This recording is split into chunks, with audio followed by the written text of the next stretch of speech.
The way you choose to buy a car, be it cash, lease, or loan, that choice could quietly cost you the price of another whole car. According to industry data, the average American will spend nearly $500,000 on cars over their lifetime. That's a house in some parts of the country. And the crazy part, most people pick the worst option without even realizing it. So which one actually makes sense for you, and which one's a financial trap? On the surface, it looks like you've got three choices. You either pay cash, sign a lease, or take out a loan. But none of these options were designed with you in mind. Dealers, lenders, the entire system itself has already carved out their cut before you even set foot in the dealership. And let's get one thing straight. The dealer's not your friend and the lender's not your buddy. These are businesses, and in order for them to survive the brutal competition, their mission is simple. Drain your bank account for as much as possible for as long as possible. Let's say you want to pay cash. Cash sounds smart, and it is. There's no debt, there's no payments, but here's the catch. You've just tied up a huge chunk of money in an asset guaranteed to lose value. That's money that could be growing in investments instead of rusting in your driveway. And don't think the dealers care if you pay cash. They'll still chase you down with warranties, service plans, every little add-on they can sneak into the contract. Or maybe you want to choose a lease. Leases are the dealer's jackpot. They hook you in with a low monthly payment and that new car smell. But all it is long-term renting. You're capped on mileage, you're fined for scratches, you can't modify the car, and when it's all over, you hand it back with nothing to show for it. Meanwhile, they flip your old lease as a certified pre-owned vehicle and sell it over again for another profit. And finally, you have everyone's favorite, taking out a car loan. They look flexible, but they're the backbone of the dealer's profit machine. Dealers can mark up your loan rate by 1 to 3% above what the bank approved, and they'll stretch the loan out for as far as you let them. 72 months, 84 months. That's 7 years of interest on a car that may not even last that long. And if you trade it in too early,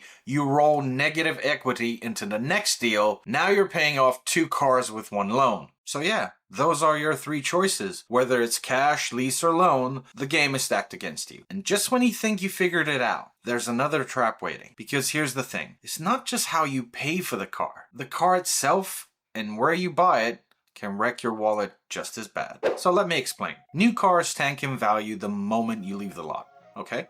Used cars should be cheaper, but not anymore. Today, the average used car is still like over 25 grand. That's barely a deal anyway. If you choose to buy from a dealer, you pay their markup. If you buy private, you risk no warranty or hidden problems. If you go online with places like Carvana, well, that's just an online dealership, really. They have the same markups, so it doesn't really matter. Or you can go a very niche route, a scrapyard. They sell cars, but most of the time they're non-runners or need major work. If you got a little bit of extra money, time, and the skills, that's great. You got a project. But if you're just trying to get this over with and have something to go to work with, forget about it. Now, everything I said thus far is nothing compared to the real killer. And this may surprise you, but most people don't take into account the true cost of owning any vehicle. All they care about is the sticker price and the monthly payment. And then they forget about, well, everything else. They don't take into account insurance, taxes, registration, dealer fees, destination charges, lease acquisition fees, maintenance and repair, fuel, charging, parking, depreciation. Oh, would you look at that? That cheap car isn't cheap anymore. $1,000 a month, son of a... And there you have it. That car now eats up 20% or more of your income every month. And that's not good. See, this is the problem. Our culture now revolves around monthly subscriptions, and cars are no different. Dealers push you into the same mindset. Focus on the low monthly and forget the total cost. The longer your loan drags out, the more money they make. Lenders cash in again when you refinance. And your ego, well, that's the last nail in the coffin, convincing you that dropping $1,000 a month on a car is normal. Now, obviously, either you pay cash, lease, or a loan, someone's going to take your money. But the trick is figuring out which one sucks least for you. So how do you play this? Well, you can't change how dealers operate, and you can't stop cars from losing value. but you can make a smarter choice if you take into account the following 10 bullet points. Yeah, I said 10. Don't f***ing roll your eyes at me. If you can't sit through a few more minutes of useful information, then you deserve to pay 12% interest for 7 years on a car that may only last 4.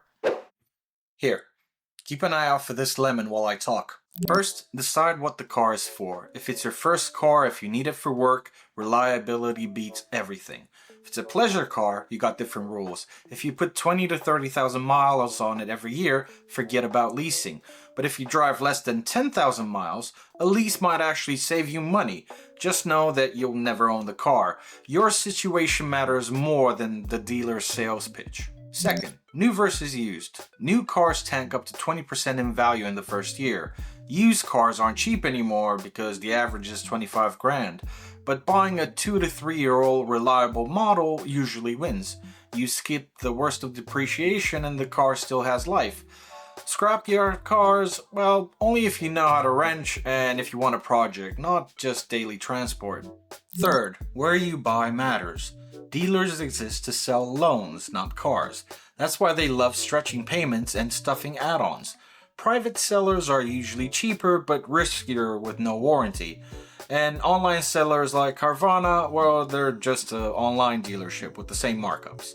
Bottom line, shop everywhere, compare hard, and never assume dealer certified means best deal. Fourth, avoid dealer profit traps. Don't give them easy money. Skip add-ons like fabric protection or extended warranties, they're just overpriced. If you're financing, secure your own loan from a bank or a credit union before you walk into a dealership. They can't gouge you if you already know your rate. Fifth, you have to take into account the total cost of ownership. Don't stop at the sticker or the monthly. Run the numbers on insurance, gas, taxes, registration, repairs, all of it.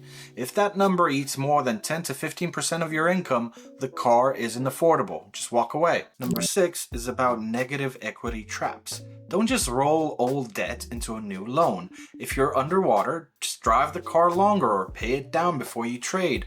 Rolling balances is how people end up owing $40,000 on a car that's only worth $20,000. Seventh is about lifestyle inflation. Never justify a car payment just because your income went up. Set a rule for yourself. Your transportation costs are around 10% of your income, period. Anything more and you're just financing your ego. Number 8 is about lease restrictions. If you're going to lease, be real about your habits. High miles? Don't do it. Love customizing your car? Don't do it. Hate the idea of car payments forever? Don't do it. Leases only make sense if you need flexibility, drive very little, or can expense it for work. Number 9 is the credit score angle. If you need to build credit, a short, affordable loan can help, but they aren't the fastest way to build credit. If you miss one payment, then the credit boost turns into a long-term handicap. Number 10 has to do about timing. Don't buy when everyone else is buying. Try the end of the month, the end of the quarter, or better yet, the end of the year. Dealers always cut prices to hit quotas, and they try to get rid of old stock. So you can get the same car, but thousands of dollars cheaper just because of timing. At the end of the day, buying a car isn't just about how shiny it looks on the lot. It's about how much of your paycheck you're locking up for the next few years. Dealers don't care if it's cash, lease, or loan. They'll squeeze money out of you either way. The only thing that matters is whether the choice actually makes sense for your life. Anyway, that's all I gotta say about that. See you in the next one.